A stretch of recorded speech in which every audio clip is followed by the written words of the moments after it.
So welcome to the final game of day 5 of the LMS World Cup 2024 from Kenya. Welcoming you at Nairobi Gymkhana, the national stadium. And it's the last of all the pool games. We've had our semi-finalists confirmed already, with Bangladesh, South Africa, England and Australia making it through to the last 4. Finals day taking place tomorrow, Saturday the 29th of June, here at Nairobi Gymkhana. And I'm joined here in the commentary box by Jeremiah Lashiba. Welcome, Jeremiah. Thank you very much, Rob. It's actually a great day today. Weather is excellent for the game. Not quite sunny, a bit of wind. Kenya is starting to open the bowling.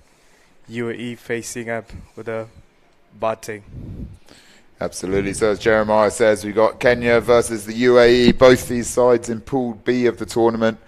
Kenya had a dramatic game against South Africa yesterday, almost got over the line to beat one of the tournament favourites, which would have put them in pole position for a semi-final spot. But unfortunately for them, AJ Hirani's heroics wasn't enough to get him over the line against South Africa. And we've got AJ Hirani opening the bowling now. Comes in, first ball of this match, just bunted out to deep point. So that's the first run scored by Salik Shah, who's opening up the batting for the UAE with Jack Luffman. AJ Hirani, as we said, was a heroic last man standing for Kenya yesterday. Hit mid-60s before eventually he was run out as the last man standing as Kenya went down to South Africa. Out there we've got Darshak Patel on screen, over from England, having umpired at the Rhino Cup and the World Cup as well. Hirani comes in for a second delivery, just edged onto the pads from Jack Luffman. Dot ball. So Jeremiah, you've had quite the week of cricket. Jeremiah's been helping us out with the tournament management, both here and at the Rhino Cup up at Old Pedder Conservancy, which several of the World Cup players went to as well, and a lot of these Kenya players are at. Let's just see AJ Hirani outside off stump, into the covers. Should just be the one they're going to come back for 2. Appears the gap there. That was a nice shot there, Jeremiah. That's the first boundary of this match. It's quite a bit early for the boundaries. Third ball of the game. And AJ Hirani has actually adjusted quite well from the right hand to the left, from the right batter to the left batter, putting it on the offside. Same there, but now the batter now takes a double run over there from that ball, and he's back. So 4 balls gone, 7 for none now. Jack Luffman will be very happy to have got his first boundary in early. We'll just watch this final delivery of the first over as Hirani comes in to Jack Luffman from the UAE on the pads. Strangled appeal, but that was pitching outside leg.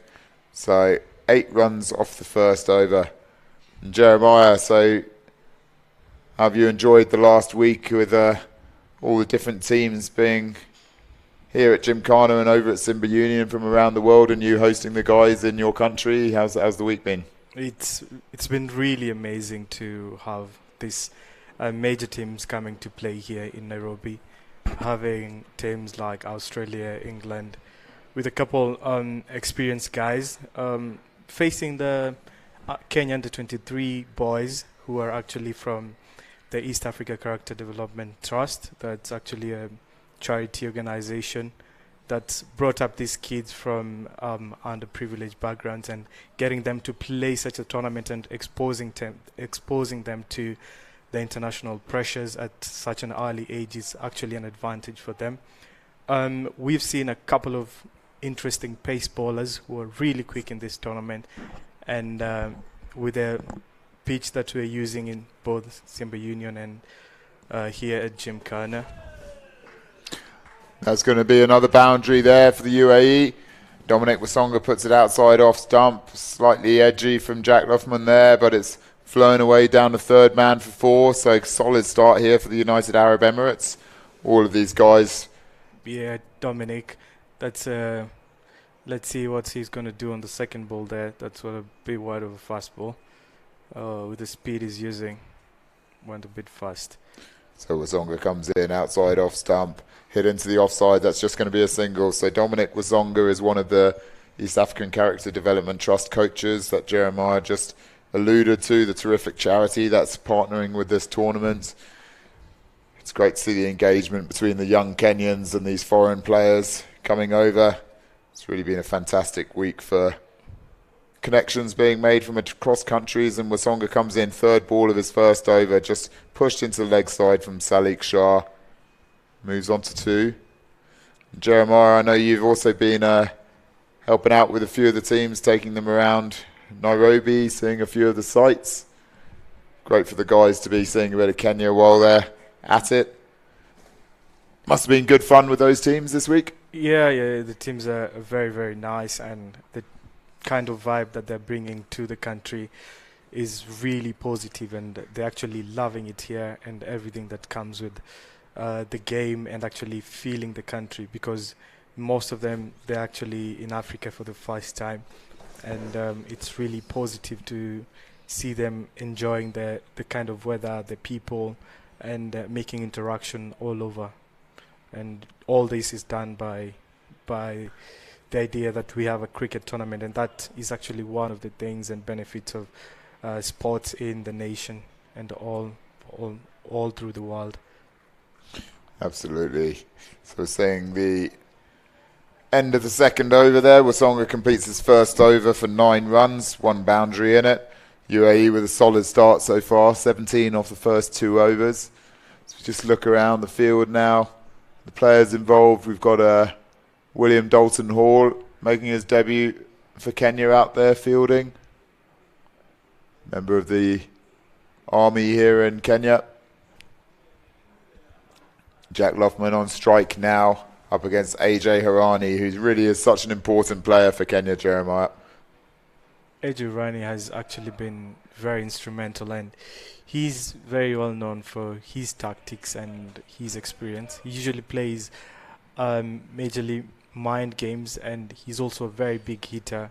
He's actually a very good batsman. He gets to connect with the ball in a very interesting way. So the ball usually tickles his bat a couple of times, and he makes a very good touch when it comes to the batting. But now he's also proving to be a very good bowler right now. He's not bringing it too fast, just keeping it on a good line and on a good length, and he's actually keeping the run rate where the Kenyans want it right now. AJ Harani goes down the wicket from Salik Shah to long on, just a single there. A reminder that all of this Kenya side have been selected from the best Rhino Cup LMS performances up at Old Pedder Conservancy, a charity tournament that takes place at Old Pedder Conservancy once a year. And these are top ranked players from the last 2 years, so proper LMS qualification. He's got that behind square. Jamie Patel coming round, manages to keep it in with his feet. Patel back in, so cuts off the boundary there. Yeah, it's very important for the team to actually prevent these boundaries from going. So they just need to keep the score as low as possible right now. Absolutely, it's a good start so far from the UAE. Hit that one down to long off. Move on to 22, the United Arab Emirates, for no wicket after 3 overs, and pretty even Stevens at the moment. Not a flying start from the UAE, but a solid start. Kenya would have been happier with an early wicket. AJ Harani completes his second over, none for 12. Salik Shah, 5 runs from 4 balls, and Jack Loughman, 16 runs from 11 balls. He's looked good, Jack Loughman. One edgy 4, but the other one was a beautiful check drive through cover. And the third over, and Kenya doesn't have a wicket yet. Still a bit early, but you never say it's early until you see your first wicket coming there. Good bowling there from Wasonga. Terrific bowler, good competitor. Keeping it off where they want it for the left batter, and him being a right-hand bowler. It's quite a difficult challenge here in Kenya when you see that combination. Not really here in Kenya, also all over the world. Most of the right-hand bowlers, when they face the combination of the right-hand batter and the left-hand batter, it's usually a challenge to adjust the lines for the bowling.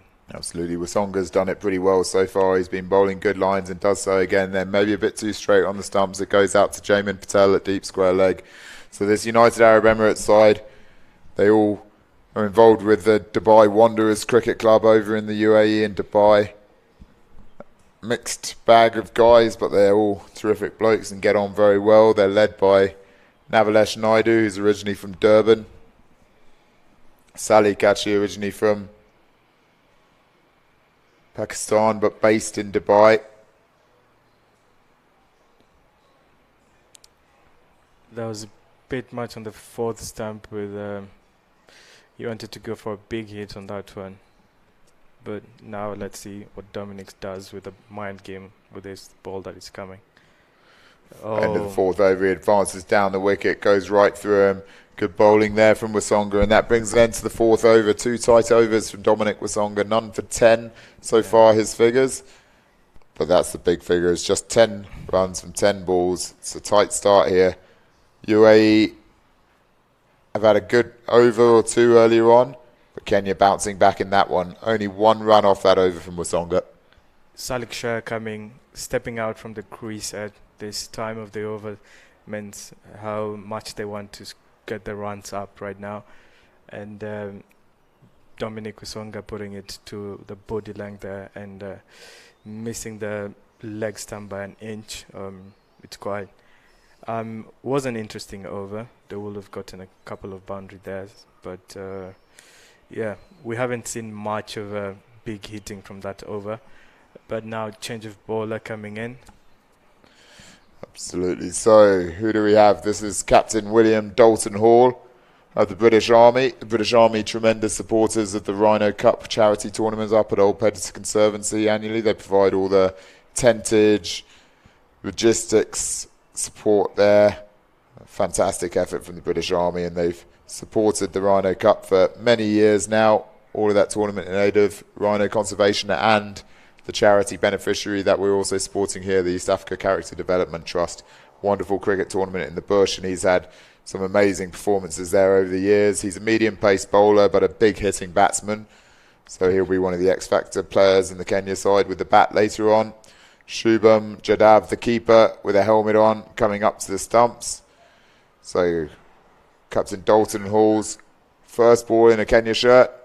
Nice lines there, swings in to the wickets. Good start there from Dalton Hall. Yep, so that is they took a single run there at the UAE, and yeah, with Jack Luffman currently at 18 from 15 balls, and Salik from 6 balls with 5 runs. Big hit there from Salik Shah. Goes through the vacant mid-wicket region. There's a space there at cow corner with no fielder there. He goes to that space, brings a big swing over there, 1 bounce, and it goes for a 4. So Dalton Hall now switching, coming over the wicket. Maybe a touch too full that ball. He'd be looking to bring his length back a bit. Let's see how he goes. Right arm over the wicket, on the stumps. Good comeback delivery, respectfully played from Shah, back to the bowler. 9 off 8 balls so far. Another dot ball. 2 balls left in this over. If it went a bit faster, it would have been a very nice yorker. Shorter outside off. That's a good ball from Dalton Hall. Doesn't give much of an option for Shah. They're looking to come back for the second, but then they'll change their mind. Jamin Patel puts it back to the bowler. It's a good first over so far from Dalton Hall. Pressure is building up on the UAE side. They want to take a run where necessary, and let them, for so long as they just don't take any unnecessary risks, they're going to get some runs from this. Back round the wicket, and he's gone hard down to deep backward square leg, but well fielded and deep by Martin Okoth, and it's a good throw back in the batsman of good keeping there from Shubham Jadhav, who now goes after it again, but yeah, almost a run out there, Jeremiah, but they've just survived. Yes, he did. So they would have gone for a single, but now going for the other run was a bit of confidence run, because probably they saw Okoth down on the ground, but he saved the boundary there, but they still took the risk to get that run. If it was a bit flat of a throw and a bit quicker, then definitely we will be experiencing a run out in the first wicket of this match. So a good first over there from Dalton Hall. Originally hails from Scotland, actually. One of the main bagpipers in the British Army, and he's had a great few years here in Kenya. It's actually being posted elsewhere in a couple of months' time, so fantastic to see him being able to pull on a LMS Kenya shirt before he leaves. And again, with this United Arab Emirates side, great honour for them to be representing the LMS UAE side. As we see Martin Okoth on to bowl his first over, comes up, beautiful lines outside off stump, hit down towards long on, who's coming round, should be able to keep it to a single. Great fielding there from Wasonga in the deep. So tell us a bit about Martin Okoth's bowling, Jeremiah. Martin Okoth is also one of the coaches from East Africa Character Development Trust, and he's played during his prime years, early 20s and mid 20s. He featured in a couple of the under 23 Kenyan national team. Mostly they used to tour Tanganyika, Tanzania. They also used to tour Uganda a lot of times. Many teams used to come from Bangladesh, England. We used to get visitors from Australia as well, and these are some of the players who represented the national team during their prime years. And over the years, he's also playing the current league, so the Nairobi Provincial Cricket Tournament, cricket league, which runs every Sunday, which is about to start this weekend. And his batting performance is also quite nice. He takes more of a caution. He's more of a cautious batter, and brings the boundaries where necessary. So he's quite also in terms of bowling. He actually coached a lot of the boys who are actually playing for the Kenya under 23 teams, and he's quite an influential coach right now. That's excellent. The connections between the teams, the younger and older players. Salik Shah on strike now as the Okoth comes in, and that's pushed into the offside. Long off coming around. They're going to come back for the second. Comfortably will do so. One ball left in Okoth's over.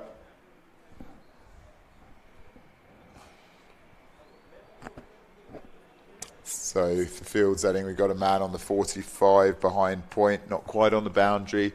Then a deep cover, wide long off, wide long on, deep mid wicket, and a backward square leg down the ground. That's just going to be one to Wasonga. He's a very quick fielder in the deep. And in terms of the quick fielding, Jeremiah, it's so obvious to see with these sides that have got to the semi-finals tomorrow, particularly Bangladesh and South Africa, how quick they are in the field and what a difference it makes each game with the pressure. Bangladesh are actually a very, very competitive team, and once you see them walking around these fields and pitches, you'll just see that they mean business in this tournament. And South Africa as well, they're very fit. You can see their physique and how they actually just jog around the pitch, changing positions, changing bowling. And we also have a couple of two young pace bowlers who are actually very, very interesting to see how quick they are in terms of their batting. And so South Africa and Bangladesh. We also have Australia, which is quite interesting to watch play because of how quick they are and how big of a hitter they can get if you bring them balls which are easy to hit. So just now, Jeremiah was saying Hiren Virar, the Kenya captain, coming into the attack, bowling his first delivery. He's such an important bowler for LMS Kenya, as we've seen throughout this tournament. Vast amount of experience, 63 caps for the full Kenya side. He's only 40 years old, so he's by no means past it. T20 international, he played 25 for Kenya. Exceptional bowling averages in both, 25 and 30 respectively, taking almost 100 wickets. So a lot of experience here for Hiren Virar, and that's hit him on the back leg. Must have just been missing leg stump. That looked very close to me, Jeremiah. I thought that Darshak Patel's finger was going to go up there. He must have just thought it was slipping by leg. I'm interested to see a replay here. That was one of those ones that I expected to see the trigger go straight up. Let's have a look here. So big turn in. Hit him quite far back. I think Patel must have thought maybe going slightly over, but I think Jack Loughman is a lucky man to still be at the crease then. Very and unlucky he is right now. When he was lucky with an extra life, the partner over there wasn't lucky enough. Like, well, Jeremiah, I think that Heron not being given that LBW appeal there has just given a bit of extra motivation. He's bowled almost exactly the same delivery. That was Jack Loughman has tried to club him out the park, missed it by a mile, and the stump is out the ground. Yeah, being a lefty, and because Salik was actually a righter, and facing that ball from coming from the leg side for him was actually a bit tricky, because it actually hit his close to his thigh somewhere there, and it wasn't really easy to judge for the umpire. But now when the previous batter comes in, being a lefty, and the ball coming from the leg side for him, it was actually and his ball, he ran, usually turns a lot and comes with a lot of experience with that turn. So when he actually throws this ball to the batter, he throws it with that experience from the World Cups that he has played, and all the coaching, and all the experience that he's had, and that turn from there just hit the off stump of the batter, and unlucky that's the first wicket of the tournament of this match over here. So we have Ethan D'Souza into bat now. He's actually a current UAE full player as well, so talented young man on the way up. Great to see him playing in the LMS UAE team. Off the mark straight away, and here we'll be watching Hiren Farah's last ball. He's the danger man for Kenya. He's the one that UAE really have to see out the 4 overs from, and he's up against Salik Shah, who's looked good so far. 17 off 14. Farah around the wicket. Shah plays it out to deep. Dalton Hall should pick it up cleanly, and does. Good fielding, quickly in as well. Brings an end to the 7th over. Score moves on to 44 for 1, the United Arab Emirates. And Jeremiah, just for a few brief overs here, we're going to invite the captain and organiser of the UAE team, Navalesh Naidu, just into the commentary box, who's going to just discuss the UAE team with us just for 2 or 3 overs, and look forward to having you back in the commentary box soon. See you soon in a bit. Thanks, Jeremiah. So Navalesh Naidu organised the UAE team. I think you skippered the UAE team as well, didn't you, in the last tournament as well, the Chester World Series, as it was called back then, in 2018, the first version of this World Cup. Now you're back here in Kenya, 6 years later, LMS World Cup 2024. Welcome. Thanks, Rob. Thanks for having me on commentary. Jamin Patel into the attack, and that's a big shot there. He's really got hold of that. Salik Shah into the stands. Welcome to the bowling attack, Jamin Patel. Well, he's not really having a look at him there, Nav. He's like, well, new bowler. I'll just dispatch that. Let's have a look. Oh, that's very much Salik-esque right there. He's destroyed many a bowling attack, an opening bowling attack as well, out in the UAE. He's been doing it consistently for years now. Part of one of the inter-emirate current squads in Abu Dhabi, so very, very good player. In fact, both batters out there right now are quality. So Navalesh, originally from Durban in South Africa, but has been in the Dubai and United Arab Emirates for many years now. Nav, you're running a academy over there now. Yeah, so very recently I was appointed the technical director of a cricket academy. As you see Jamin Patel coming in, worked off the pads there from Salik Shah. They're going to look to come back for 2. Fielder comes in, excellent running, pushing the fielders there. Exuberance of youth, Robert. Exuberance of youth right there. So I've been running a cricket academy for the last 10 months or so. IJC, it's just cricket. We're a fast-growing academy. Excellent, good to hear. And Patel putting it on the money spot there. He's recovered well after that initial 6 off his first ball. Score moves on to 53 for 1 after 7.3 overs. And all of you guys, I believe, play for the Dubai Wanderers Cricket Club, is that right? Correct. We actually all came together about 3 years ago to start Dubai Wanderers Cricket Club. Patel in, down the ground. 3 years ago, and I must say we've grown exponentially within the first 3 seasons. We now have a current player base that includes some current professionals playing over in the UK, in the UAE, and very, very good club cricketers who play in the ACL. Excellent. Great to hear. Yeah. Down the ground there. Is it going to beat long off? No, he comes around. Hiren Varaya, the captain. And I mean, what an incredible opportunity this is, and experience, I guess, for the guys, a group of you, all of mates from back home, and terrific bunch of guys being able to come over here to Kenya, play at the National Stadium, Nairobi Gymkhana, with all this high-tech streaming and filming and terrific umpires involved. How's your week been as an experience? It's been great. You know what LMS is for me. I've been around the LMS game for about 10 years now. So it's good to see that it's grown and it's developed. And I'm glad that I can share this experience with some of my teammates and friends from the UAE who I've been playing cricket with for the last 5 or 6 years. Excellent. Hopefully we see a bit more LMS back in the UAE at some point in the future. Yeah, definitely, Rob. That's what we need for sure. So Nav, this is the danger man for your team, in my opinion. Hiren Varaya, he's bowled 1 over already. He's picked up his first wicket. Enormously experienced bowler, and you often see in the top LMS tournaments around the world that the left arm slow bowlers are the ones that can really be the impact bowlers for teams. 100%.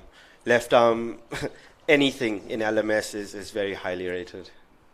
So Varaya, left arm round the wicket, good length.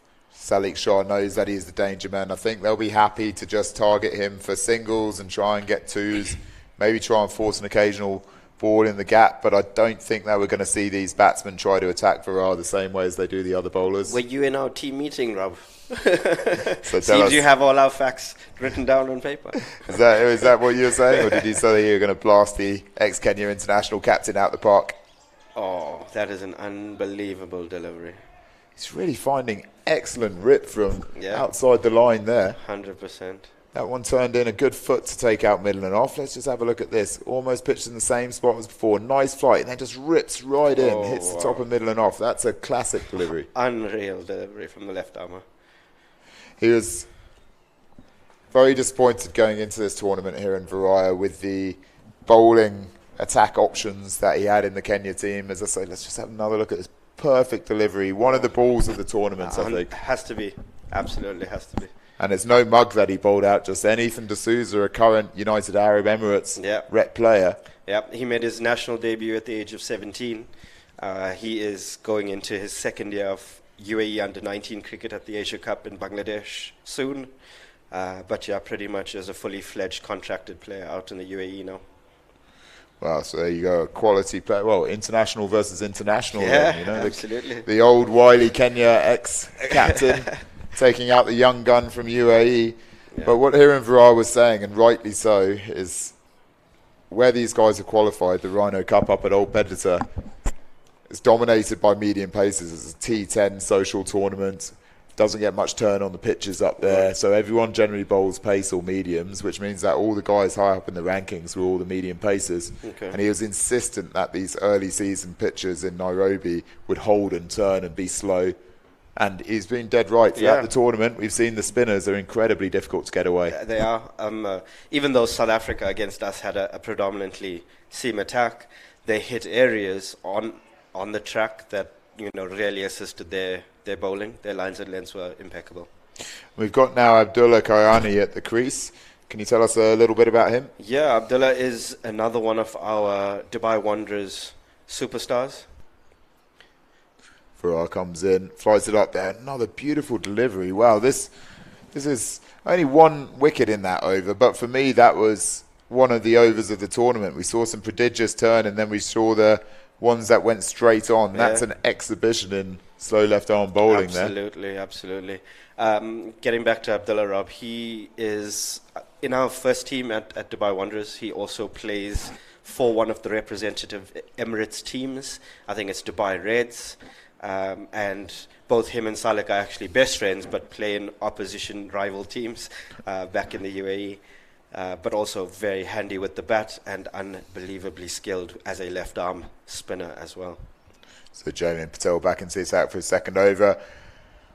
Salek Shah trying to attack him again. He belted Jamin's first delivery into the stands here. Trying to do the same again then, but doesn't quite time it.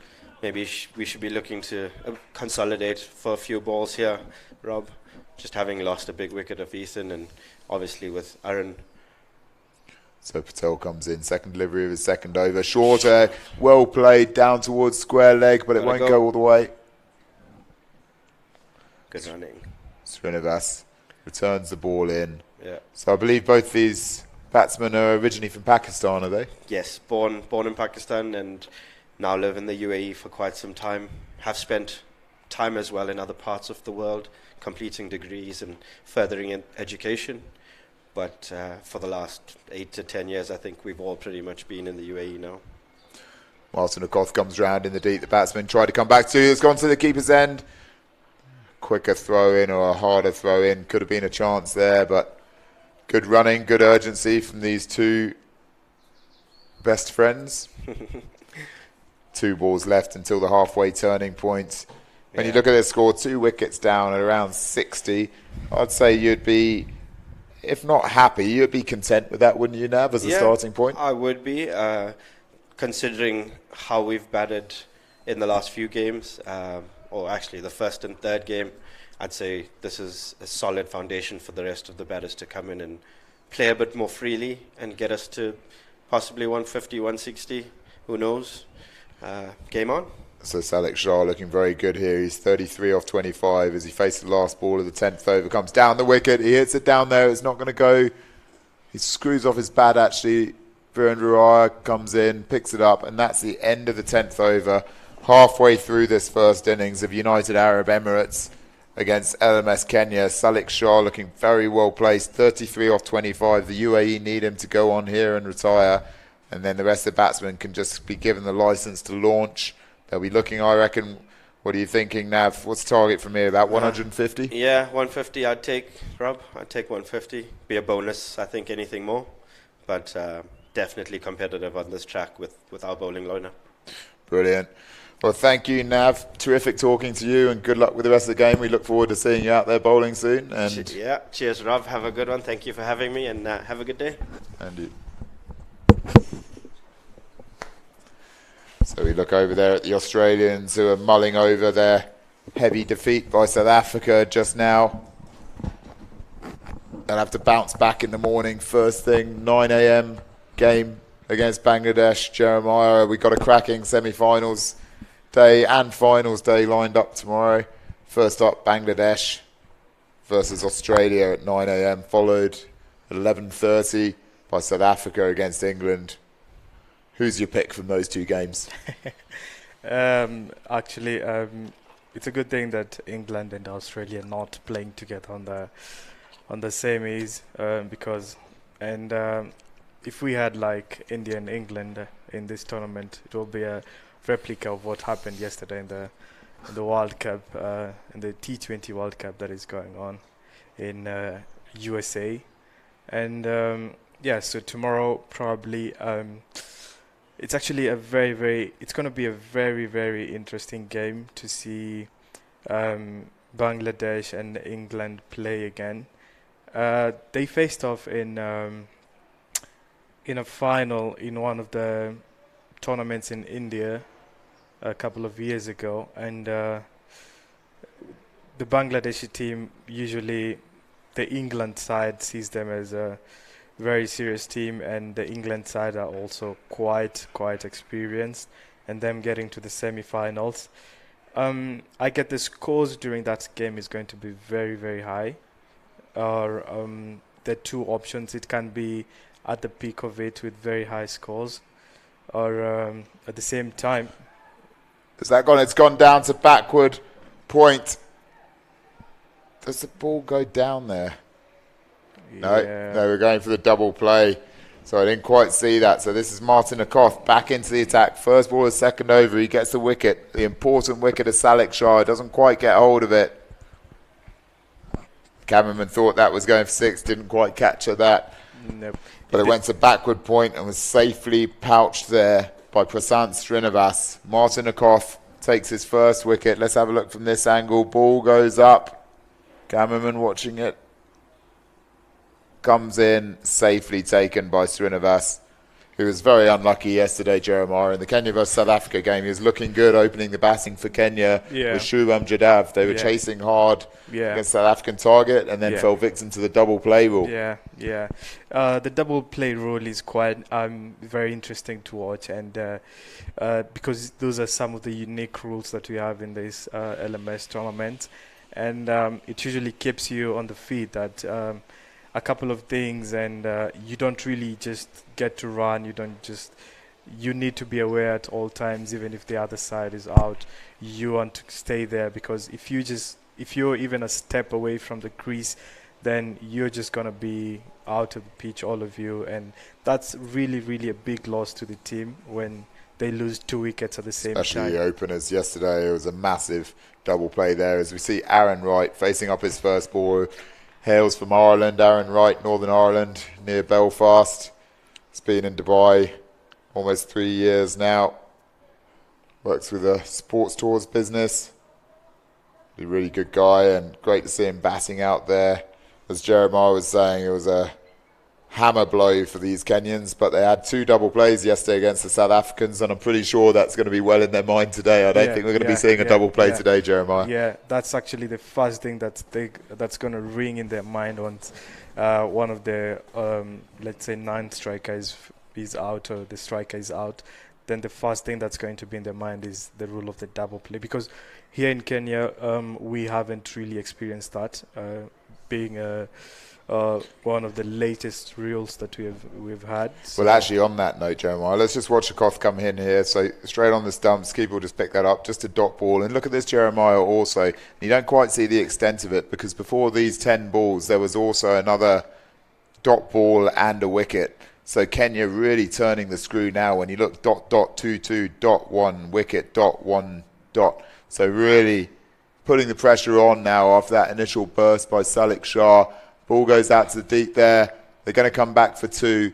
But the thing about the double play rule, as we're discussing, Jeremiah, is these guys qualified through the Rhino Cup, where they played for many years. You obviously assist with the management up there for the Rhino Cup, so know the rules well. They don't play the double play rule up at the Rhino Cup because all of them are club teams coming in, charity cricketers. So it just really caught these guys by surprise, because they thought they were experienced LMS players, but had never come across that rule. Yeah, because most of them usually during the Rhino Cup cricket tournament in All Pejeta Conservancy in Nanyuki, most of the games there are usually a lot social, because the environment there just gives you that social vibe in the game, and because you are there bowling and there's a rhino just behind the wicket keeper on the far end of the pitch, and then you have zebras all along.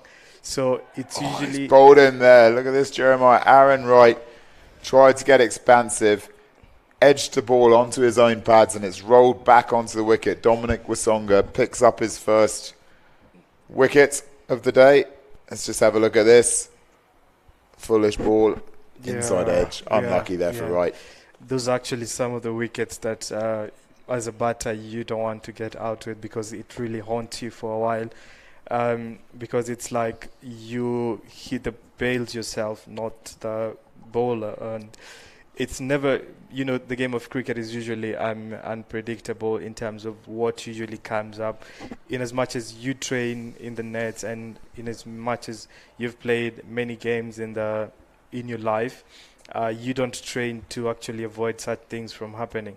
They usually happen depending on the pitch, the ball, and you're never really prepared to get yourself out. And it's really something that haunts the batters for a while. And for the bowlers, it's usually a lucky wicket in most cases. Absolutely, and that is a big blow. He didn't have the luck of the Irish there. Ricocheted back onto the stumps, and that's the 4th wicket down for the UAE. 11.1 overs, 64 for 4. And, well, Navalesh Naidu, he's left the commentary box, and his team has started finding it going tough since he left. Yeah, Naidu and the team there, he needs to just get back there and bring the one in. It's lucky he left when he did. Yeah. I think he only left 1.1 overs ago, and he's already got his pads on in his helmet. That's quite the commentary box to the crease while putting pads on. Let's see how Nav Naidu goes. Second ball. And that's a quick transition that he made there. And because he knows that he was here and people are watching, and he actually feels how it feels to actually talk about your teammates. Now people are actually talking about you when you're facing these balls. You have to be very cautious in terms of how many balls you face and how you actually face these balls. Absolutely. He did say that they just had to consolidate and get back into the game. Ball goes out to the cover fielder there. Just a single.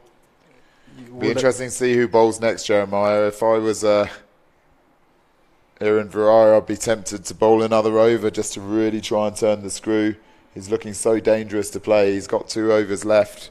Yeah, definitely. And considering Abdullah is actually a lefty, him coming in with a left turn over there through the offside of these lefty batters, it's actually his strength, as we have seen in this match today, and they actually need him to get this lefty out at the moment. Absolutely. So 11.4 overs, 66 for 4. Kenya turning the screw here in their final pool match. They're bitterly disappointed to have not made finals day, but they'll be wanting to bow out with a victory. Last game of their tournament. Nice shot there from Naidu. Down the ground, originally hails from Durban in South Africa. Batting with Abdullah Kayani. Naidu mentioned that their target is actually an easy 150. It's actually possible because it's actually a game of cricket with you can't predict what happens until the last ball, until you actually see what happens in the last ball. You can say, let's say tomorrow this team is going to win. You can pick Bangladesh, in England. You can go for Australia or South Africa. But now, depending on how they've played, and in sports doesn't have, let's say, what is it called? In Kenya we say cricket haina adabu, which means cricket doesn't like give you a respect depending on your age. So you just have to bowl or wait until the last ball. That's when you're going to really know who the winner is. So Dalton Hall back into the attack, and a loose delivery first up, turned by Naidu. He's going to be signalling a no ball, I believe, here. So no ball, that will mean a free hit now. So Dalton Hall need to keep this one together. Came around the wicket to the right-hander. Oh, sorry, apologies. It's coming over the wicket now to Nav Naidu. Dalton Hall in. Down the leg side there, and that's a wide. I'd be disappointed with that. So the free hit carries over. That's an extra ball for Naidu. Let's see how he's going to react to this ball. Dalton Hall in again. Better delivery there. Naidu tries to belt the free hit. Good ball though from Dalton Hall, so just a single there. See the umpire there, Paul Njera, very experienced umpire already for a young man here in Nairobi. He's also one of the East Africa Character Development Trust coaches and a terrific bloke. So great to see Paul out there umpiring. Dalton Hall now will be going over the wicket to the left-handed Abdullah Kayani.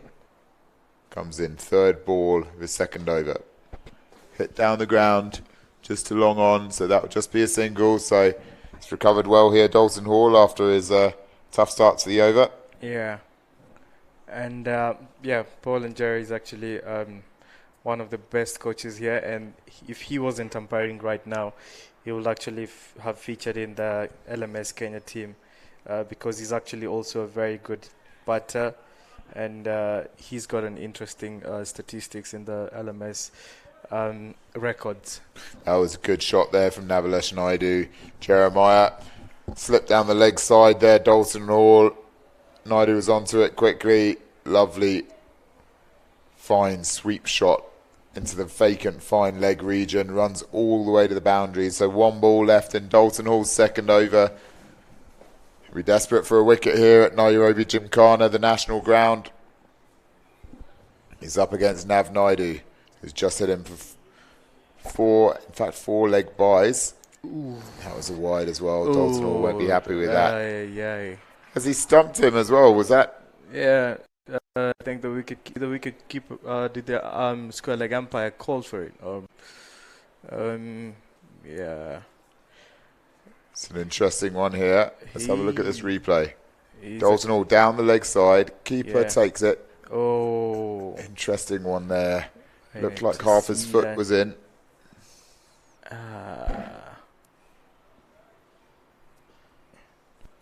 We had Have it another on the look here. edge. Yep. Oh no, that was. It should be in from this angle. Let's see. Interesting call there. I think his toe finger, his leg toe was actually should be in, probably. Yeah, and let's see what really happens here. They bring back Hiren Varaya, who's actually taken 2 wickets already, and the 2 batters coming in.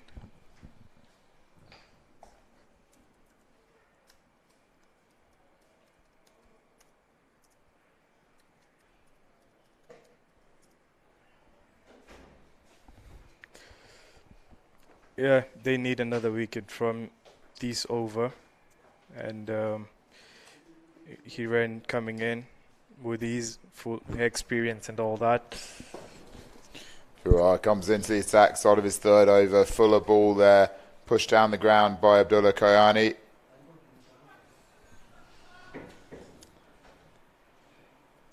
He's the danger man, Varaya. But then they've all been the danger man. 5 wickets down already for the United Arab Emirates. They're on 83 for 5, looking to post a competitive total here. Jeremiah, what do you think the minimum is that they can look to be bowling at? Considering this is the 14th over, I expect them to put up 40 or 35 more runs. So that'd only be about 125, 120. So Jay Beattie is in, originally from Port Elizabeth in South Africa, so South African in the UAE team. Farah's still got 3 balls left of this over. Let's see if he can get some of his prodigious turn to the left-handed Abdullah Kayani. A bit flatter and a bit quicker, that delivery. Hit down to long on. Just a single. Yeah, and they are Bangladeshis and the South Africans actually makes it quite interesting when they run the doubles from such bowls.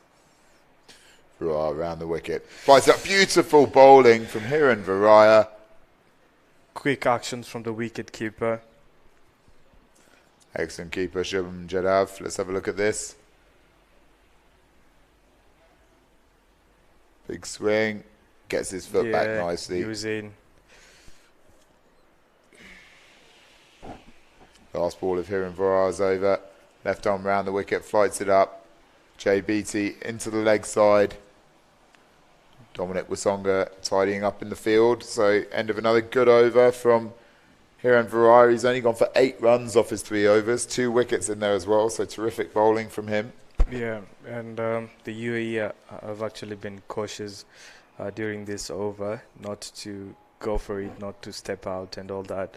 And considering he's actually done that over, maybe they're going to make use of the bowler who's coming in next, who's more of a medium pacer. And let's see if they, because probably I'm expecting them to go for a couple of hits in this over, considering how slow the previous overs have been. It's a difficult situation though, Jeremiah, because they've only got 3 wickets left, so they've still got 6 overs. I'm not sure if they try and consolidate a bit more over there. We see the Kenya sponsorship team, Mario Tours, and I think also you do a bit of an injustice to Ajay Hirani. He's actually got a bit of pace. He's one of, like that, when he puts his back into it, he can surprise the batsman with his pace. Yeah, he can actually, while he was young enough, he was actually, it's not like he's very old right now. He's not even old. He's quite a young old guy with a very, very warm blood over there. And with his experience and all that, where he actually dips the ball, where he bounces it and all that. We've seen he's not bowled a couple of wides in this over. And there you go. He's got the wicket. Jeremiah, slower ball on the wicket. Yeah. Just Jay Beattie played across the line, went through him, centre stump. Yeah, there you go. And just as I was mentioning, where he dips the ball, and you see that kept a bit low over there, similar to the wickets in United States and what's going on in the World Cup.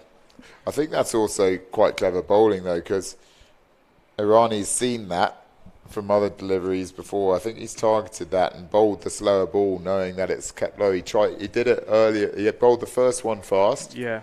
And then the second delivery in the over, he really slowed it down outside off stump, and you saw it just go through low. Yeah. And I think he's just tried to do exactly the same on the stumps, and it's worked for him. I think that's quite clever bowling, as you can see him saying. He's seen that it's staying low to the slower deliveries. Yeah, definitely. So this is the last pair now. Avi Korea coming in originally from Wembley in northwest London.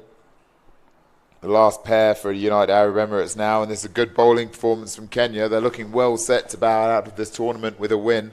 As I say, desperately disappointed with their opening performance against Australia. But then they battled really well against South Africa. Could have had a win there without the double plays. So this Kenya side, seriously talented. Yeah. You could argue could well have been a good pick for the semi-finals, barring two disappointing matches. Yeah. If they won the match against Australia, which they started very promising, but because in terms of, if you watch the catches that they were taking, especially Dominic, he took two very magnificent catches over there, which one of them could definitely make it to the top catches of this tournament. And so once they came into bat, that's where a bit of a slug was, and the score that they couldn't really get to where the Aussies got to at that point. Absolutely. Well, there's a two there, bit of messy fielding to end the over. 15 overs, 88 for 6 now, the United Arab Emirates. Here in Varaya back into the attack to try and finish off this innings. You see Mario Tours there, the logo on the bottom left of your screen. Kenya team sponsors, so thanks to Sankesh and Mario Tours. Saw them just a moment ago on the sidelines. Great group of guys, terrific, generous tour company. Yeah, Mario Tours is actually one of the most philanthropic organizations that we have here in the cricket fraternity, and they actually do quite well, and they support the Rhino Cup tournament in massive numbers, and also this LMS tournament, and we're grateful for what they're doing, and it's actually a good thing. So you can visit their websites, check out what they do, and get your booking. It's not just the cricket, it's the really great safari tours that they offer all around Kenya. So have a look at their website, as Jeremiah says, Mario Tours, if you're thinking about doing a safari in Kenya. Great group of guys that give really good value for money safari tours around Kenya, as well as the higher end options.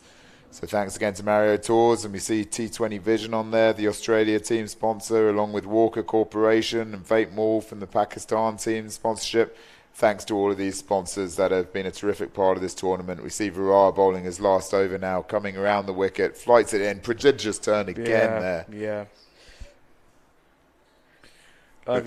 Avi took it a bit light over there, and just with a slight touch over there, similar to how the wind brushes along the mane of the lion and takes a single from that ball over there. True. Varaya coming in, second last delivery, swings again. Shubham can't take it cleanly.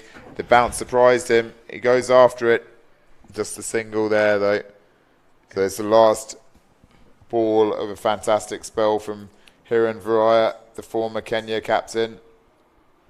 He's looking around. He'll be happy with the game situation at the moment. 91 for 6. One ball left in the 16th over. Everything okay with Avi over there? Must just be a bit of cramp. He's getting up quite comfortably, I think. We'll see. Yeah, similar to, is it Afghanistan versus Bangladeshi? there's a fielder that actually did the same thing. So 1 ball left for the 16th. Yeah, Fantastic spell here from Hiran Varaya. very That well bowled. wicket that we saw earlier of Ethan D'Souza was probably one of the wickets of the tournament. Lovely classical spin bowling with prodigious turn. His last ball is pushed out to the deep just for a single. Well bowled here in Varaya. 4 overs. His spell goes for just 11 runs. And he's snared 2 wickets. Both clean bowled. Excellent stuff from the former Kenya international. Shame that that's the last we'll see of him in this tournament, Jeremiah. Yeah, and so LMS UAE at 92 for 6, with 16 overs gone, and Abdullah Kayani with 7 runs from 11 balls, and Avi Korea with 4 from 4. Only 20 balls left. Martin Akoff is going to bowl the 4th last over. When we look at the bowling, Vira's bowled out his 4 overs. There's an over apiece for Wasonga and AJ Hirani. I'm sure we're going to see them bowl again. We're seeing Akoff now. With the 2 from Dalton Hall, I think that's going to be the last 4 overs. Will be, assuming it goes that length, will be 2 from Akoff and 1 from each of Wasonga and Hirani. To the offside there. Has he found the gap? I think he has. Point. And Jamin Patel keeps it in. He likes using his feet on the boundary, Jamin Patel. He's not keen on the dives or getting down there, just use his feet. He wants to keep his kit very clean, you know. Absolutely. Yeah. Smart looking man, Jamin Patel. Definitely. We just missed a tie over here on this kit, and Akoff comes in again on the stumps, turned into the leg side from Avi Kadir. Yeah. So the captain here in Varaya for Kenya. So we saw that decision, slightly controversial decision on the stumping. We saw the replay and thought it wasn't out. I think at the time, actually, it was the foot movement that... let's just have a look at this first. Akoff coming in. 3rd delivery of his 3rd over. Outside off. Just goes down the ground so long on for a single. I think, Jeremiah, it's always tricky for umpires. There's not the reviews here. We can see the replays, but it was that movement of his foot. His foot was almost looked like it was on the line. It was hard to tell, but I think because he readjusted his foot, that gave the umpire the impression that he had been out of his crease. So that's probably what prompted the umpire's call, was the change of foot. If he had kept his foot in the same location, then potentially he would have been safe, I think. Because what we saw there was... we have 5 toe fingers on the leg, not fingers really. But so one of those toe was actually in the crease line over there. Seemed to be from the angle we saw. So unlucky decision, but you can see how the decision was made. If you're the umpire there and you see the batsman do an adjustment with their foot quickly, then you'd assume that they've been out of their crease. And you can see how worn it is where he was standing as well. So not quite the crease line there. Anyway, unlucky for Nav Naidu, but hopefully these 2 batsmen can help make up for that. A bit of a shame because he looked like he was going pretty well. He had swept a boundary. And now we have Dominic Wasonga coming back into the attack after Martin Akoff completes his 3rd over. 1 for 16 so far for Akoff. Wasonga just 1 for 13 off his overs so far. He's bowled very well, Jeremiah. He's actually bowled very well, Dominic Wasonga. And he just needs to keep it on a good line and good length. Doesn't need to change anything for this over, because there's so much pressure on the LMS UAE side, and once you give them a ball that they can hit easily, then they'll definitely go for it. We haven't seen a 6 from this match over here today. Just the opening batsman very early on. It was Jamin Patel's first ball was dispatched for 6, but that's the only 6 we've seen in this innings. Compared to the other matches that that have been played in the same ground, there was a lot of damage on the pavilion and all that. Well, is that one gone? It's gone down towards 3rd man. The fielder will be coming round again with his feet. That one, Hiran Varaya manages to keep it in. So just the 2 there.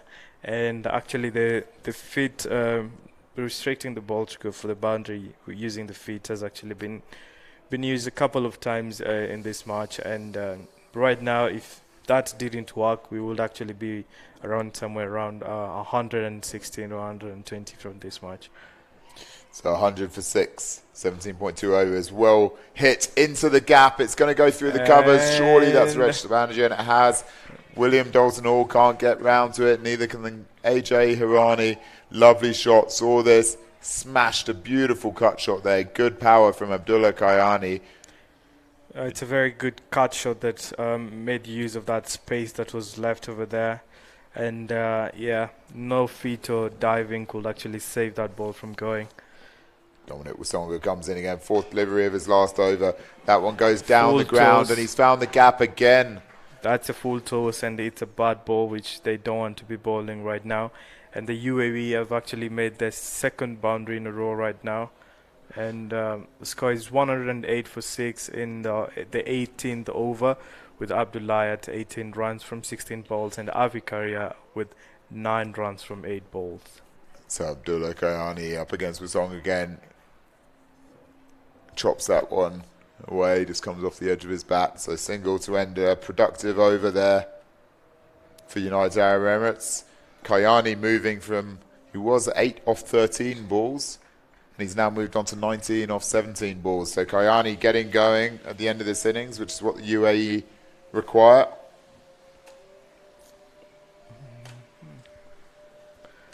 Yeah, and so Martin Accord comes in on the 19th over, trying to look around, see what actually, where the gap might be, juggles the ball around, and there he goes. Goth comes in for his final over, first delivery. Outside off stump, through to Shubham Jadhav. Playing miss from Kayani.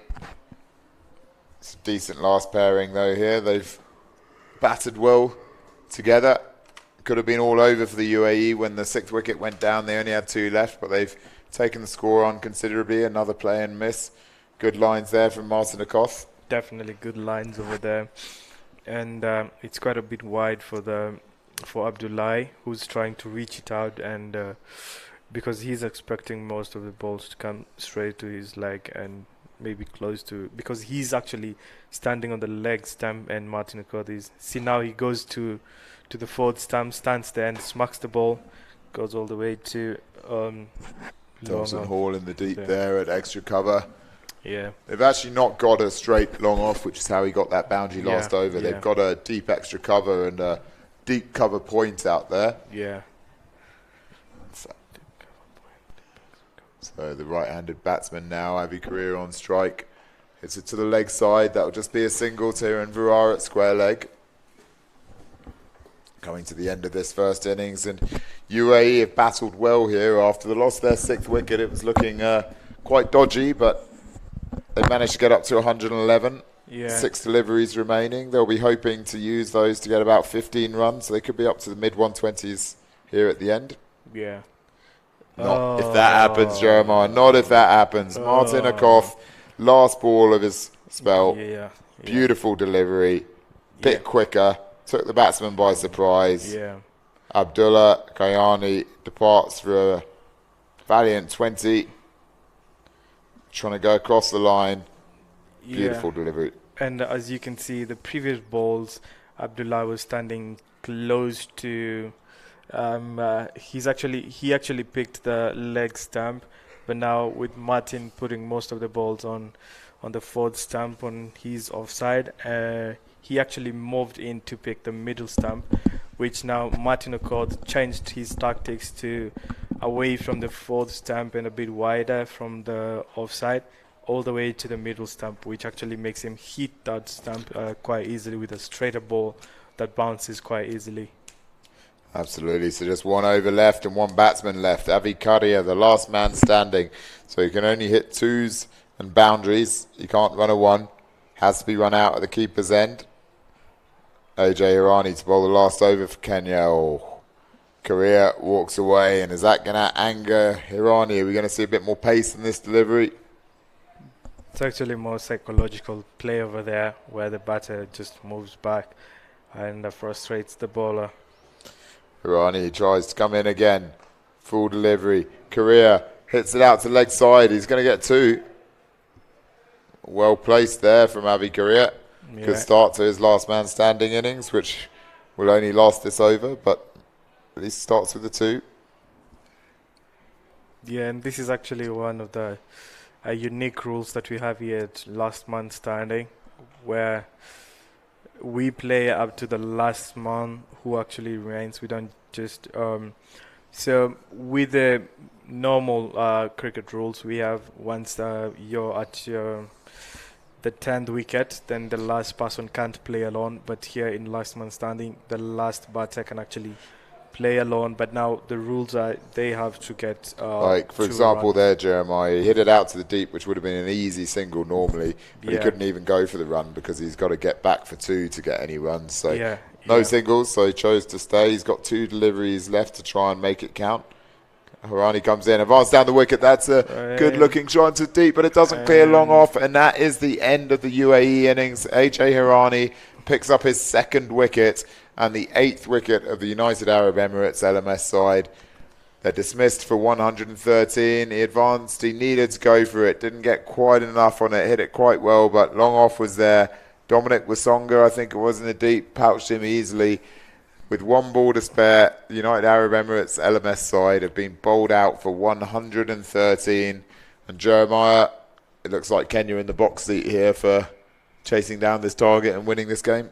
Yeah, Kenya, because considering the couple of matches that have actually been played by Kenya here and the performance that they have actually made, it's just going to be justice for the home ground. If they win this match, they deserve a win, and once they win this game, it's actually going to be a plus for them, and it's not going to be quite a sad tournament for them once they win this tournament. Absolutely. So let's have a look at this scorecard from the last game of the pool stages. Salik Shah was looking really good at the start, 34 off 27. They had a solid opening partnership. Jack Luffman, 22 off 20 before he was bowled by Hiren Viraya, the ex-Kenya international captain of this LMS Kenya side, who then bowled Ethan D'Souza with an absolute beauty, a real ripper, spun in a long way to bowl the current UAE international, Ethan D'Souza. Abdullah Kayani looked good for his 20 before he was bowled by a Koth late on. A flurry of wickets. Aaron Wright. Navalesh Naidu had started to look good. Unlucky to be stumped by Jadav. Ravji clean bowled JBT, the South African, for 2 with a good slower ball that kept low. And Avi Korea at the end there, 12 off 13 balls as the last man standing. The bowling figures, AJ Hirani, 2 for 16 off his spell. He looked really good. Good variation. Dominic Wasonga, tight as always, 1 for 25 off his spell. Will Dalton All picked up a wicket, the stumping. 1 for 19 from his 2 overs. Martin Akoth, great spell of bowling, 2 for 18. 2 overs done for 16 for Jamin Patel, but the pick of the bowlers, the captain and the former Kenya international, Hiren Viraya, 4 overs, 2 for 11, an exceptional spell. We'll be back in a few minutes' time for the Kenya run chase. Thanks for joining us. Definitely see you in a bit. Here we have Hiren Viraya with actually the lowest economy over there, which means if you actually watched how he was actually bowling and with the wind and the type of wicket that we have here at Gymkhana, Nairobi Gymkhana, it actually favors his turns, and he's actually had 2 very big turns, and getting out the youngster for UAE was actually a very good ball, which he couldn't even if it was an experienced batter, then it will be very difficult to actually face such a ball. Thank you very much. See you in a bit.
And welcome to the second innings of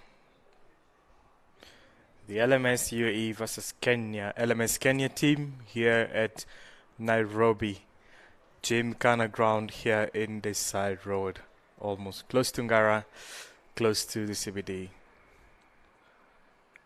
I am your commentator, Jeremiah Saningo, the voice of cricket here in Kenya.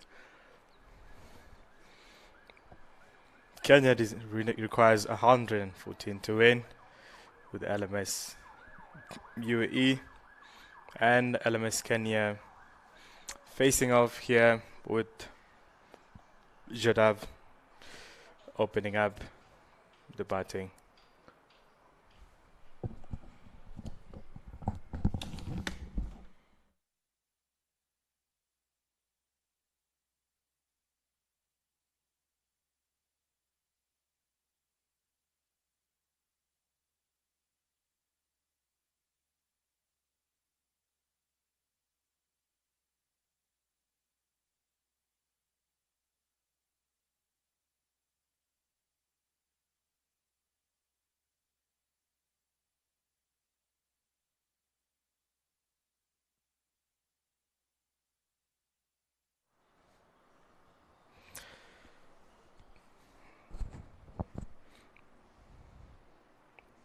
First ball of the over, no run there. Kenya requires 114 from 99 balls. Nilesh Naidu opening up the bowling.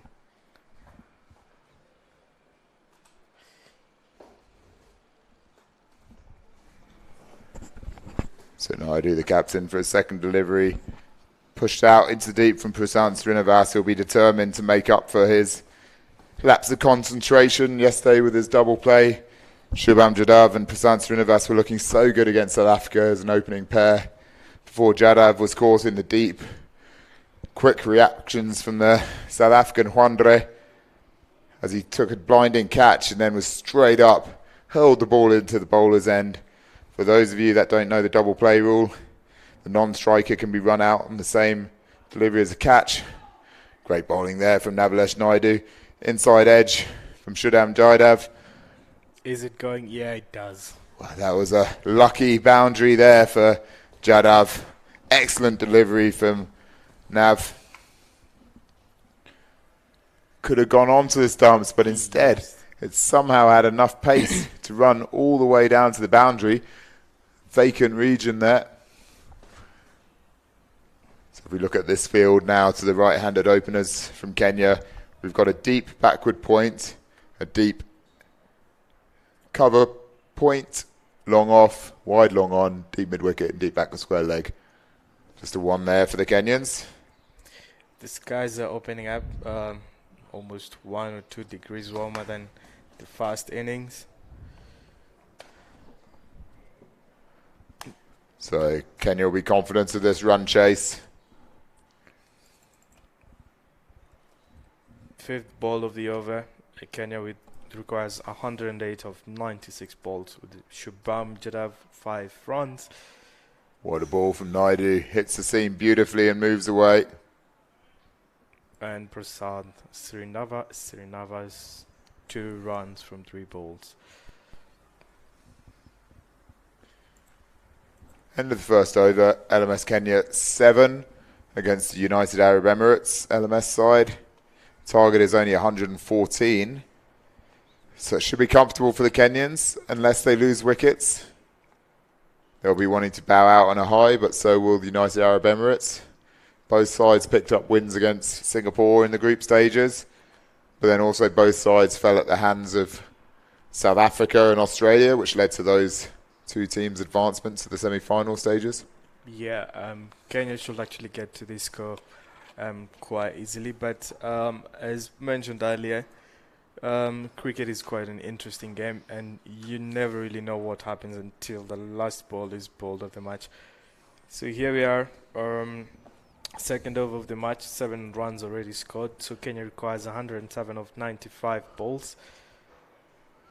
JBT, the South African, coming in left arm over the wicket, decent pace, but the pace has been used to chop the ball out to deep point. Just be 2 there, well fielded in the deep. Navalesh Naidu, they're very quick. This was a beautiful shot from Srinivas here. Onto it very quickly. Really got good connection. Unlucky not to get a boundary there. See how he tracks the ball from the hands of the bowler all the way to where it goes. Prasanth Srinivas belts that through extra cover. A wonderful shot there. Just leant into it. Classical drive there, Jeremiah. Yeah. He just watches the ball and guides it.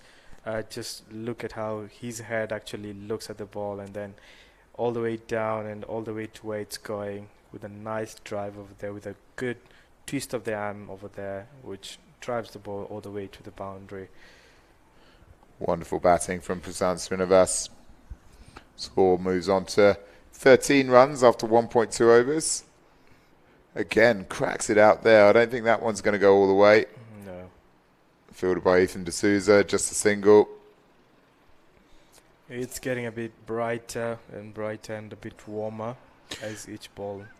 It's quite strange. There's some heavy cloud around. Yeah. And then there's sunny patches, so quite difficult for the cameraman with a variation of lighting around. But Jay Beattie comes back in for his fourth delivery. Just goes over the stumps. A terrific ball there from Jay Beattie.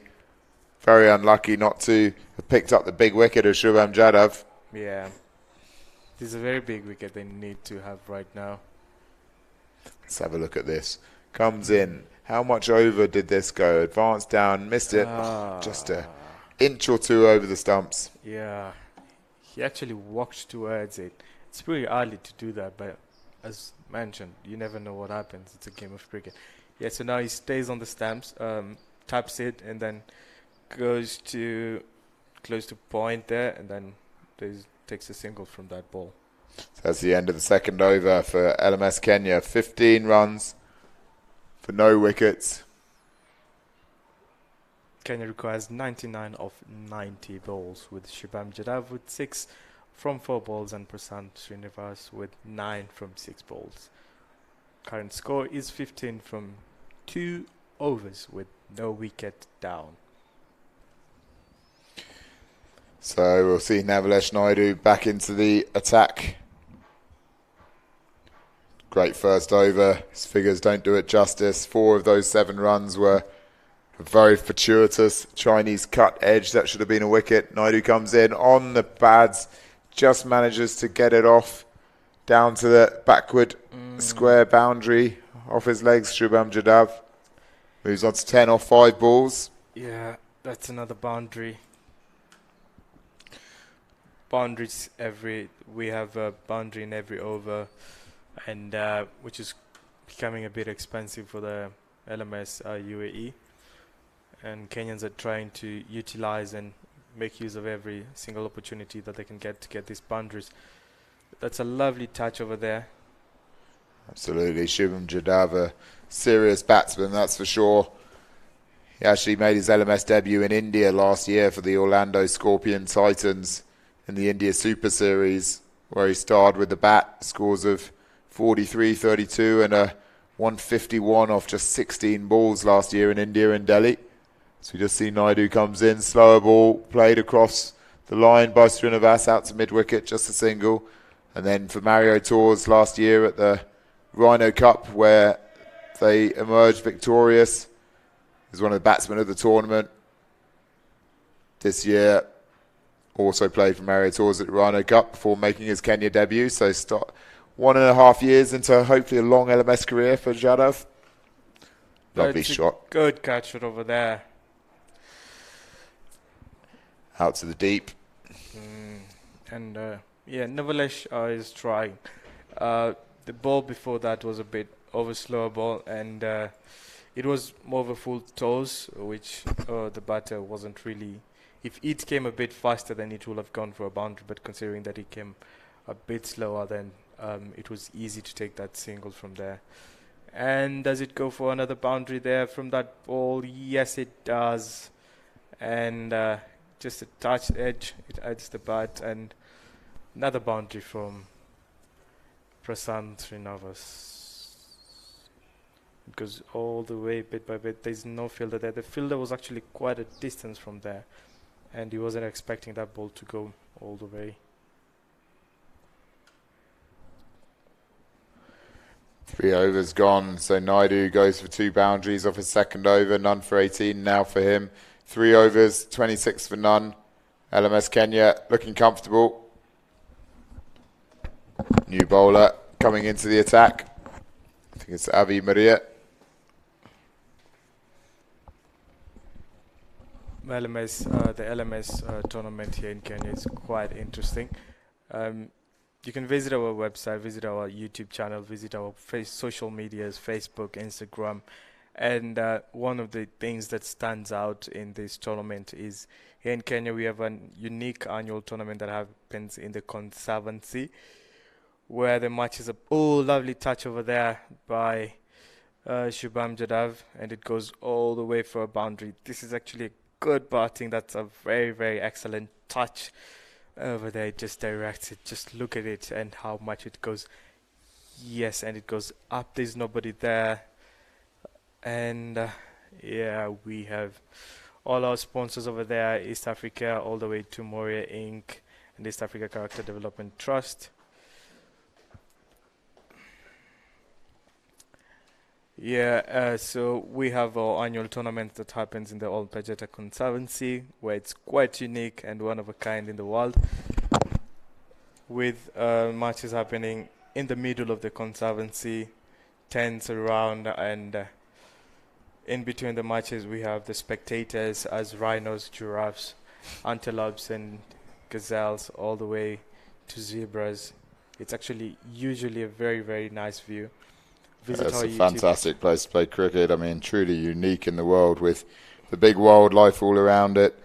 But then also, this is amazing conditions to play in as well here, Jeremiah, at Nairobi Gymkhana, an iconic ground in world cricket. The ball goes all the way up. That's a big 6 from that ball. Nobody moves. Everyone looks up at the ball. All eyes on the skies, trying to look at the clouds where the ball is, and finally, they realize that the ball is in the pavilion where this huge hit there from Shubham Jadhav, and Kenya making this run chase look easy. Disappointing that we didn't see this batting against Australia in game day 1. No run from that ball. They really have got talent, this Kenya side, and they felt they left themselves down on the first day of the tournament, but they're now ending things on a high, it seems, in their final match against the United Arab Emirates. The current score 38 for no, 4th over with Prasant 14, Shubham 24 from 11.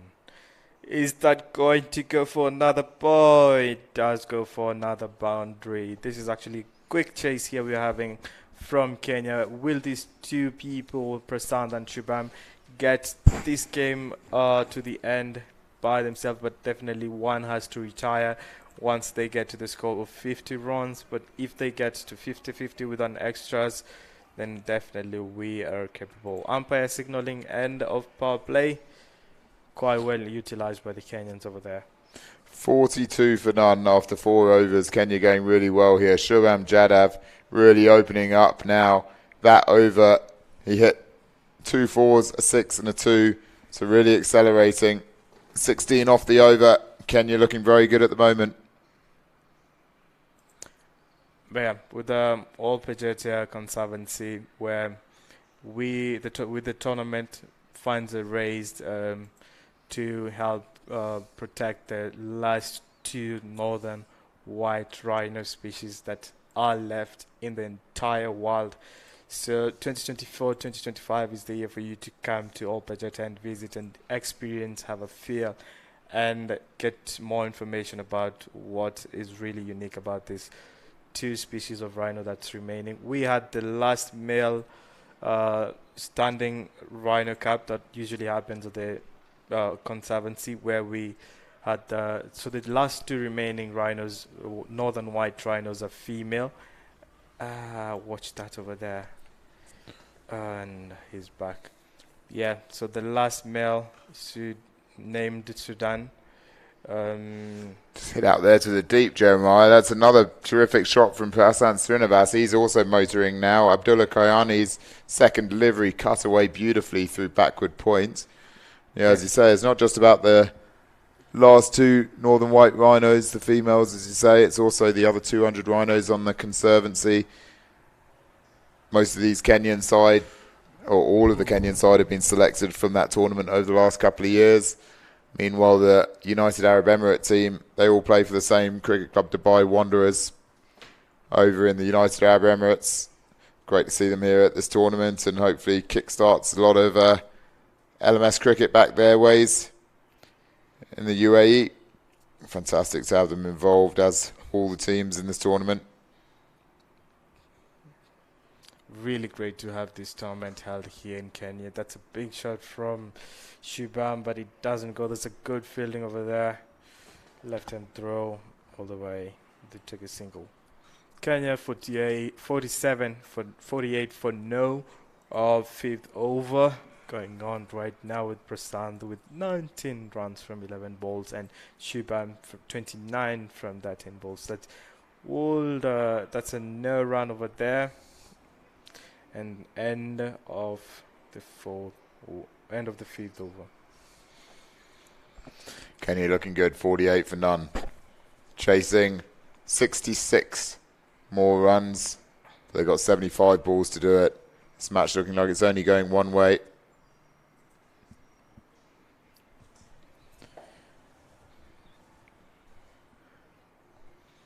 Here at Nairobi Gymkhana, this is where Kenya national team in 2003 during the 2003 ICC World Cup got to defeat Sri Lanka, and it was massive crowds over here, all shouts, and this is a very iconic ground for the Kenyan fraternity, and having these matches held here in this pitch is quite motivating and interesting to watch these players enjoy the lovely game of cricket.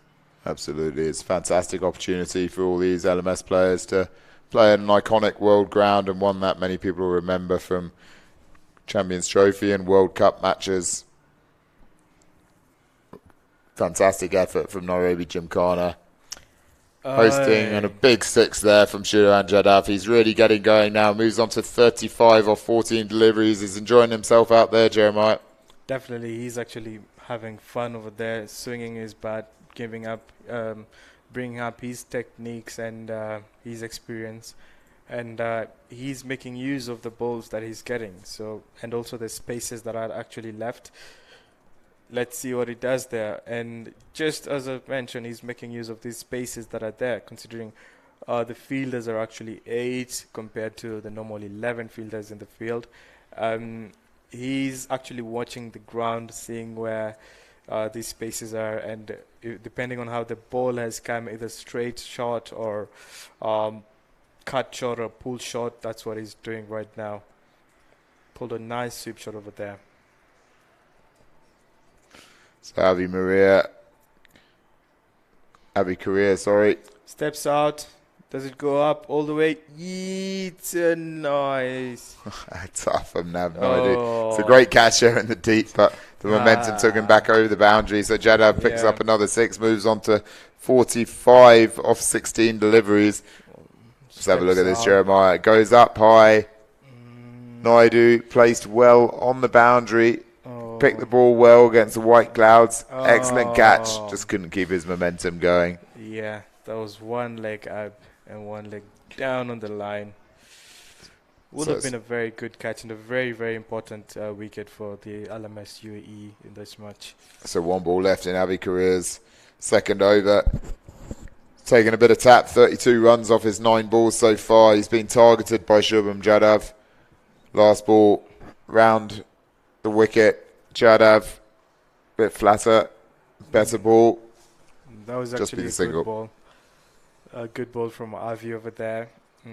Didn't done as much, but yeah, as you can see the replay there, he was out with the ball when he was taking that catch. End of the 6th over, Kenya 65 runs, for no loss of any wicket. And Shubham Jadhav with 46 with big hits and having faced only 18 balls, and Prasant just escorting him and motivating him and keeping him on the crease with 19 runs from 12 balls here. And Kenya requires 49 from 70 balls. That should be a wide ball and goes all the way to our boundary. 65. Yeah. Well, 69 Yeah. now. That's a wide plus 4 runs. Yeah, so 70, sorry. Just waiting for the score to update. 70 off 6 overs now. Kenya really charging. They'll be ruining that this batting wasn't there against Australia in their opening game. Could have been a very different tournament. And Shubham Jadhav retires on the wide. The wides go to batsman in last man stands cricket. So a terrific innings from him. Yeah. Excellent batting from Shubham Jadhav. Walking off after a magnificent knock. 51 off 19 balls. He hit 6 fours, 3 sixes. Well played, Shubham. He'll be replaced by Jamin Patel, the Meru Cricket Club batsman, coming to the crease. 70 on the board. Kenya looking comfortable. Yeah, Shubham is actually a happy man today. He's going to sleep like a baby, even if they say babies don't sleep. He's enjoyed himself over there. Big sixes, massive fours over there. Well experienced, good shots. And there he goes, retires with the wide ball from there. So Abdullah Kayani coming through and round the wicket, the left armour. Bit flatter that one. He asked the question, and that is straight out. Jamin Patel. Disappointed. He walks off the pitch. His innings has only lasted 1 ball. Let's have a look at this. It was flat, shot through. I think that's in front of leg there. I think that's a good decision from the umpire, hitting the top of leg stump. Yeah. Let's look from this angle. Just shoots through. Height could have been a question. Yeah. Maybe hitting the top of this. Yeah. So one delivery. Jamin Patel. Quite sad over there. Frown face, serious face as he walks out. Very disappointed from that fast ball, but he nods to his teammate over there, telling him it all is fine, and just go and smack it and finish the game. Absolutely. Well, yeah, I mean, I think it was definitely going on to leg. I think it would have hit the top of leg there, so I think that's a good decision from the umpire. And now we have William Dalton Hall from the British Army. As we said, he's got his spot over his performances at the Rhino Cup in the last few years up at Old Pettison Conservancy, and he's been a massive supporter of that charity event. Really great man, and it's a shame to see him leaving Kenya, but at least he's getting an appearance of the LMS Kenya side before he heads back to Europe. Yeah, he's actually a very, very good bowler. He's actually made a good performance on the bowling side. Made some restrictions over there, not being hit for boundaries and all that. Coming into bat right now, Captain William Dalton Hall is actually facing his fast ball here with the LMS Kenya team jersey. And it's actually quite farewell for him as he travels back to Europe, having enjoyed all these lovely, lovely things that are in the country and close to the Old Pettison Conservancy, and getting his support and his team support, the Batuk team. Thank you very much for being part. His bowled first ball though, after the big build-up. Jeremiah, he wasn't wanting that playing on the national ground here. Nairobi Gymkhana. We gave him the build-up. Yeah. The ball was right on the money spot there from Abdullah Kayani, and his head down. You can see the disappointment. Let's have a look at this. Abdullah Kayani comes round the wicket. Left arm, loops it in. Goes for the big shot first up, and he hears the sound of timber. You can see the disappointment on his face there. Yeah. Departs for a first baller at the National Stadium. Yeah. Long drive down for him this morning from Nanyuki. Yeah, long drive. He'll be disappointed there. Yeah. At least he got his wicket out there. Definitely. And we have Dominic Wasonga coming into bat now for LMS Kenya. And he's on a hat-trick ball. Where's this come from? Kenya looked totally in control, and then Abdullah Kayani is now on a hat-trick. Yeah, just as I've mentioned, here in Kenya we say cricket hyena, a double. So you never really know what usually happens until the last ball is bowled in the match. And in as much as you feel or you are in control of the game, a lot can happen in the game of cricket, which is unexpected, and things change really quickly. I'll tell you what though, Jeremiah, LMS Kenya will be happy now that they've got Shubham Jadhav back in the sheds, because if he had got out rather than retiring, they'll be under a bit of pressure here. Definitely. 2 quick wickets, and let's see now, can this be a hat-trick? They've got the slip in here at LMS UAE. Abdullah Kayani will be coming through and round. The new batsman, Dominic Wasonga, is a very solid batsman. Be a difficult one to get out first ball. Bit of gardening of the pitch. All the fielders have come in as well. There's a short point, a short mid-wicket. Kayani comes up, flatter ball comes through, edges on to his pad. Almost edged it onto the wicket. That's as close as you get to a hat-trick. Let's have a look at this, Jeremiah. Outside off stump. Oh. Couldn't have been much closer. Could have edged that straight onto the wickets. Yeah, that was very close, Rob. But let's see the second ball that he faces. Just pushes it into the offside. That's an excellent over from Abdullah Kayani. Yeah. It's what UAE needed a few overs ago. Takes a double from that ball. Yeah, Abdullah has actually made a big difference in this match here today with his lovely bowling, and interesting to see the wicket that he's taken, and very, very important a time where Shubham actually went out, and now 2 other batters coming in and out. Dominic here.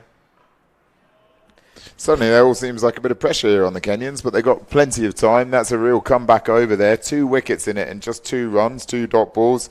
Exceptional second over from Abdullah Kayani. He now has figures of 2 for 13 from his 2 overs. The target's just 114 for LMS Kenya. 7 overs, 72 for 2. They're still well in control of this game, but at least that makes it a bit more interesting. It's very interesting. You can see the smiles on Dominic's face. Quite enjoying it, seeing what's going on, and expecting to actually go back to the stats with a win from this match today. Prasant Srinivas with 19 runs from 12 balls, and Dominic having just come in, scoring 2 runs from 3 balls. Kenya at 72 runs for 2, end of 7 over, and Kenya requires 42 runs from 65 balls.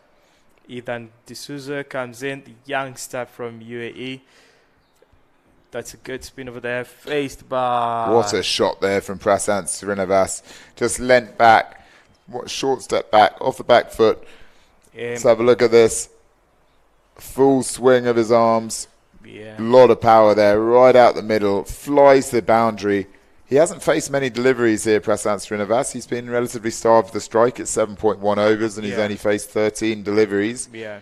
But he's done well with those 13. He's on 23 or not out. And will he also be able to follow Shubham into the sheds? He's got to score quickly to do so. Ball comes up into the leg side. Srinivas, has he picked the gap there? No, the square leg fielder will be coming round. Just a single. Ethan is actually showing a bit of skills over there. First ball was a bit wide. Second ball just a little bit inside. First ball bounced a bit, which gave room to the batter to actually just mark it over there. Now let's see what happens to that ball with Dominic facing Ethan in this ball. So Wasonga up against Ethan D'Souza. D'Souza, the current UAE international. That's good fielding over there from Nav. Excellent in the field from Navalesh Naidu. Young Ethan D'Souza, say young up-and-coming star. He's already played for the United Arab Emirates full side. Yeah. It's great to see him playing here at Nairobi Gymkhana. Definitely. That's a very good dive over there. And that's what they would have been doing from the fast ball. And Kenya at 79 for 2. Dominic scoring a 4, taking a double from the previous ball. D'Souza in again. Nice lines. Just a dot ball there. Back to the bowler. It's a fantastic innings we saw earlier from Shubham Jadhav. Firing on all cylinders. He hit 6 4s and 3 6s in his 19-ball retirement. Shame that that's the last we'll see of him this tournament. Hit across the line from Dominic Wasonga, and he's picked the gap there nicely at square leg. So Wasonga getting going now, moves on to 8 off 6 balls. Yeah, there's been a little bit. This ball from Ethan definitely has a couple of tons for it, and just a bit of the consistency bit where a couple of balls are in the middle, a couple of balls are on the offside. He's actually showing a very good action of bowling over there at this young age over there, and considering the pressure they have as a team right now, it's quite just very, very unfortunate that he's had to bowl that ball and gets marked for the 2 boundaries. But he's going to come back definitely, and with the strength of the mind that we expect from him, then definitely he's going to get some things. Abdullah Kayani back into the attack. Left arm round the wicket. 2 wickets in the last over. So close to getting a hat-trick. Can he get another one? They need Prasant Srinivas if they're going to have any chance in this game. Kayani going through and round. Bit flat of that one. Played behind square. Did he get there? Yes, he does. Dominic with a quick sprint over there. Just a little bit. Just save. Let's just watch that again from there. He just cuts it over there and goes back, and then the fielder is over there. Just quick reflex and then quick sprint from Dominic that makes them go for a run. Prasant has actually seen what Abdullah is doing or has done to the previous batters in his team, and he's quite cautious when he's actually facing him. And Dominic coming in, he's actually faced Abdullah as well. So let's see what he's going to do in this over. So Kayani comes in. Wasonga into the leg side, just a single. Aggressive field here from United Arab Emirates. They know that the only way they're going to win this game is with wickets. They can't just let the runs come. So actually got fielders inside the circle. Very short, straight mid-wicket. And also a fly slip as well. Kayani, quicker ball. But that frees up the gap in the deep. And that's all the invite that Prasant Srinivas needs as he belts it into the Haralal Shah stand. It's just advances 3 steps down the wicket. Walks out to 8, brings a big swing. And you should have seen his action after he hits that ball. He just looks down and he's quite aware that that has gone in. I don't have to look at it. But that's a big, big 6 over there. Moves on to 31 off 17. Prasant Srinivas. Abdullah Kayani coming through and round. Toss this one up. Oh, and he's bowled him. His great comeback ball there from Kayani. He'd just been hit for a big, big 6, but he held his nerve. Srinivas tried to improvise and do the ramp shot. Opened up the off stump. There you go. He tried to scoop that, but now it went straight to the stands. Abdullah is actually doing all this, and is actually a frustration to the Kenyan batters. He's actually doing a great job to keep the UAE, LMS UAE in the match. Absolutely is. I mean, look at this. 3 wickets for 21 runs from his 3 overs. Shame that he doesn't have a couple more overs, Abdullah Kayani. He's only got 1 left, but Kenya now 91 for 3. Run rate is not an issue. Wickets maybe. They only need 23 runs, though. And AJ Hirani, he was the star yesterday, Jeremiah. Yeah. Arguably Kenya's most destructive batsman, although I'm sure Shubham Jadhav would have something to say about that. Yeah. Yesterday, this man was last man standing for Kenya and looked at one point like he could be on track to win it for Kenya. Some massive sixes being hit. Yeah. In the end, he was run out and Kenya fell short. Yeah. But we're looking forward to see AJ Hirani in action here at Gymkhana. Yeah. He's actually... he's got a very nice technique. He knows how to middle that ball to the bat in a very, very easy way. And he makes it look very easy. And as you can look at him, he's not quite built up with muscles and all that. But his technique is quite very good. That makes him being able to actually hit these sixes with nice and easy flow, making it very easy. Abdullah has actually done justice to the LMS team over there. He's actually done a great job. We just see the Kenya team sponsor there, Mario Tours popping up. We discussed them earlier. Great Safari Tours agency here in Kenya. Thanks to Sankesh and his team for sponsoring the Kenya side in this LMS World Cup. Avi Korea coming in his third over. He had a bit of tap in his last over from Shubham Jadhav. That was definitely hitting the stumps, but pitching outside leg. So good decision from Darshak Patel. No way that was going to be given. Yeah. Ambitious appeal.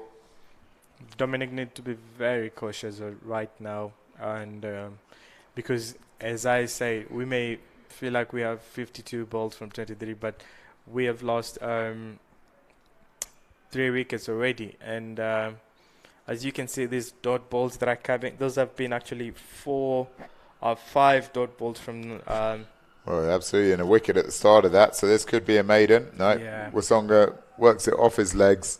Just going to be a single there to end the over, but as Jeremiah was saying, just 1 run, 1 wicket in the last 6 balls. So good comeback from UAE here after that huge 6 from Prasant Srinivas. They've bounced back, good character. That's the 10 over mark. So they'll switch ends now with Kenya requiring 22 of 50 deliveries. More realistically, the UAE need wickets. If they're going to win this game, they're not going to stop these runs. Yeah.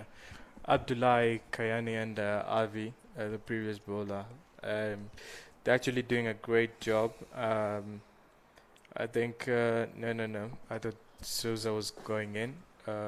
Yeah, but he definitely needs to come back and bowl something to the LMS Kenya team and just get some experience and exposure and just prove to the Kenyan side and the LMS UAE that he can actually get these guys out. Yeah, so currently the LMS UAE getting the field organized over there after the switch for the bowling This is side. the big over here, Jeremiah. They've got a few wickets. They've got the pressure on now. This is the last over for Abdullah Kayani. They need a wicket from him in this over. He seems to be their most dangerous bowler today. Need a wicket here. Kayani comes through and around in his last over. He's already got 3 wickets. Wasonga defending it into the offside. Very attacking field now. We got a short mid-wicket. We got a slip. We got a very short cover point on the right-hand side, on the offside, and then mid-off and a mid-on. The only one out in the deep is a deep square leg. Quicker ball there from Kayani, and that's gone through the fielder. They should get 2 there. Yeah, easy 2.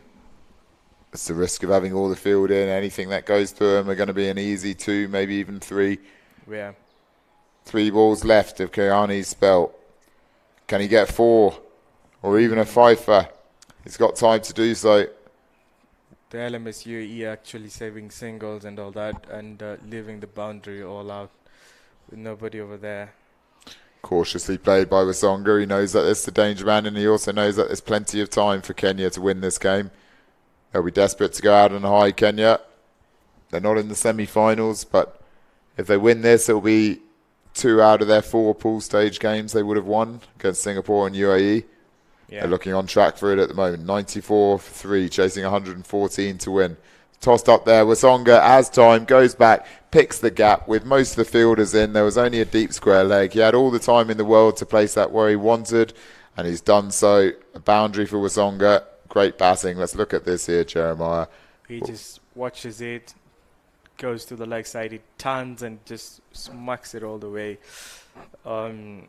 to go for a 4. And as you can see, everyone is left just standing and looking at the ball because they have no one on the boundary, and the only thing they can do is just stay at the moment. But at least just someone. But now Abdullahi just keep the ball similar side on the leg side, and the ball goes. Does it give a wide? Does it go for a 4? No, it doesn't. The fielder gets there, and yeah, they go for a double run over there. So, what is the signal from the umpire? Leg by is not a wide, so must have clipped his pad. So that brings an end to the spell for Abdullah Kayani. An excellent spell from him. 3 wickets, 27 runs off his 4 overs. Well bowled, sir. Kenya requires 14 runs from 45 balls, currently at 100 runs for 3, and after 11 overs. With Dominic Wasonga with 16 runs from 17 balls, Abdullahi Kayani with 3 wickets in this match. He's actually shown, he's actually been very, very instrumental and very impactful in terms of the change in the pressure for the Kenyan side, and considering that he's actually done his overs now. Avi, Carrier, and D'Souza may actually be the next change after this. And yeah, coming in. AJ Irani faces his fast ball. Very different match situation today for AJ Hirani. He's got plenty of time now to play his innings. Yesterday he was under pressure to score quickly, and he did so from an early stage. Oh. Hit down the ground there by Wasonga. With all the other fielders in, they'll fly to the fence. Kenya move closer to their victory target, just requiring 9 runs to win now. Look at that. Had all the time in the world, though. Look at all that space with the fielders all in attacking positions.